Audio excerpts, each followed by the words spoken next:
All right, today we're cracking open one of the coldest cases in maritime history.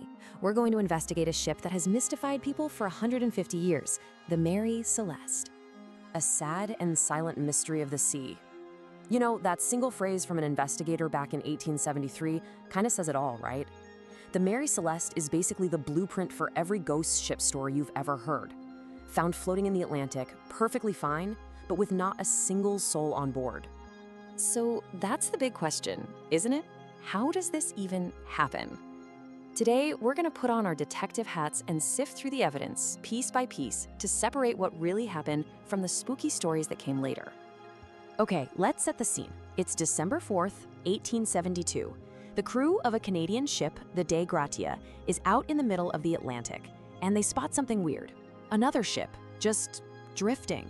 Its sails are all messed up, and there's nobody on deck. Just silence. So a boarding party from the Dei Gratia heads over to this mystery ship, the Mary Celeste. And what they find is, well, it's just bizarre. It's perfectly orderly, but also deeply creepy. The last entry in the ship's log was written 9 days ago, hundreds of miles away. I mean, think about what they found on board. The ship was in great shape, ready to sail, the cargo was all there was enough food and water to last for months, people's personal belongings, their money, their valuables, even the captain's sword, all untouched. It's like they all just vanished into thin air a minute ago. And that is the puzzle, right there. That's what makes this so incredibly baffling. A perfectly good ship, but the people are gone, all 10 of them. The captain, his wife, their 2-year-old daughter, the whole crew. And the only things missing with them, the lifeboat, the ship's papers, and the captain's navigation tools. So the ship gets towed to Gibraltar and the official investigation kicks off. But right from the get-go, there's a problem, a big one. And it's all because of one guy's hunch, which ends up muddying the waters for decades. That guy was the Attorney General of Gibraltar, a man named Frederick Solly Flood. And he had his mind made up from day one. This was foul play. He was convinced the crew had gotten into the cargo of alcohol and mutinied. So Solly Flood's story was this. The crew got drunk, went on a murderous rampage, and then took off in the lifeboat. The only problem? The evidence just didn't back it up. Not even a little. There were zero signs of a struggle. The cargo of industrial alcohol was all accounted for. And some stains he claimed were blood? Nope, just rust and other stuff. So the official investigation kind of goes nowhere, right? It leaves this huge vacuum of unanswered questions. And you know what rushes in to fill a vacuum like that? Stories, speculation, and a whole lot of fiction. And the biggest, most influential story of all came from a name you'll definitely recognize, a young Arthur Conan Doyle. Yep, that Arthur Conan Doyle. Before he created Sherlock Holmes, he wrote this sensational story that basically took the bare-bones facts of the case, threw most of them out, and created a legend.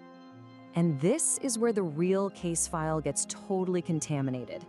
Doyle's story was a massive hit, and suddenly his fictions started becoming fact in people's minds. He even spelled the name wrong. The whole idea of warm meals left on the table, as if the crew just disappeared? Total invention. This story is pretty much single-handedly responsible for the ghost ship myth we all know today. Okay, so let's try to scrape away all that fiction. Let's get back to the real evidence. If it wasn't a mutiny, and it wasn't pirates, or some sea monster, what could possibly make a seasoned captain abandon his ship with his wife and little girl on board? The biggest clue might have been sitting in the hold the whole time, the cargo. We're talking 1,701 barrels of denatured alcohol. Now this stuff is not for drinking, but more importantly, it can give off some seriously explosive fumes, especially when it's sloshing around in leaky oak barrels.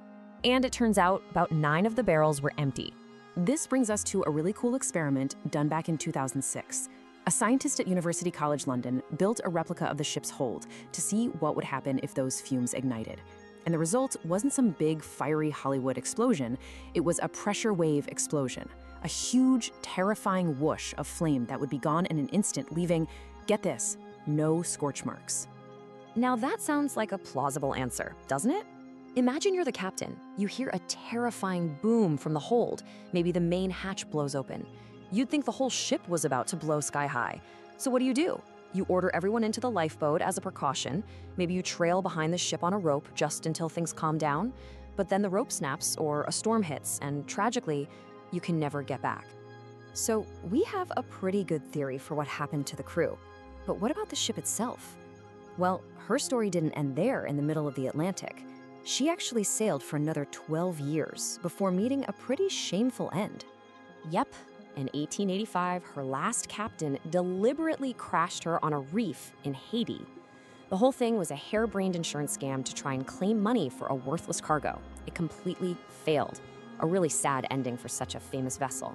But wait, the story still isn't over.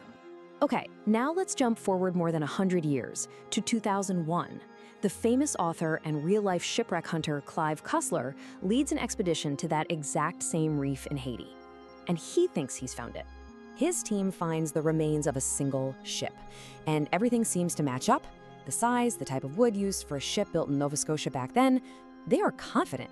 They announced to the world they had found the final resting place of the Mary Celeste. Case closed, right? Finally, a concrete end to the story. Well, with the Mary Celeste, you should know by now, it is never, ever that simple. And here it is, the final, mind-bending twist. Scientists later did a detailed analysis of the wood from that wreck, and the tests showed that the trees used to make that timber were still growing in 1894. That's almost a decade after the Mary Celeste was smashed on the rocks. The ship they found couldn't possibly have been her.